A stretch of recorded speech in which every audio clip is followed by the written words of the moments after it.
Unë prej kur që e kom lansu albumin Hajde Mballon, EP albumin tem të fundit që e kom lansu në tetor të vitit kaluar, i cili është një live EP album. Pra, këngët janë realizu me performance live. Prej ati momenti unë gjithmonë e kom pas në kry dëshiren me i bo koncertet shoqëruse të ati materiali, sepse është një material që mu po më pëlqen shumë, edhe është një material i cili është i dizajnum për me u lujt live, kështu që edhe koncertin në Tiranë, edhe në Prishtinë i kom pas, shme thonë, në to-do list, a vedem?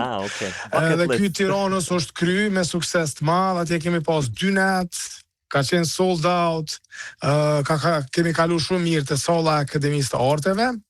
Në Prishtinë, të e pas parasysh që jemi në stinën e verës, është nxehtë, është koha mirë, njerëz kanë qef me dal jashtë më shumë, kom vendos me bo në qiell të hapun, në një ambient shumë bukur të hapësira kulturore edhe këtu në Prishtinë. Ka një hapësinë të madhe, ka kapacitet mjaftueshëm, po du me bo një event që është pak më i veçantë, ku ka me pas edhe një spektakël me drita që është shoqëron eventin, drita artistike. Gjithashtu eventi është si një falloj pikniku, ku njerëz mundën me ulë në bari, mundën me marrë një qebe me veti, aty me kalu një dile, ka gjatë relaksume në natyrë, edhe me një muzikë shumë të freskë, cilën nuk besoj që e kanë dëgju diçka të këtij lloji, sidomos në gjuhën shqipe kënej pari.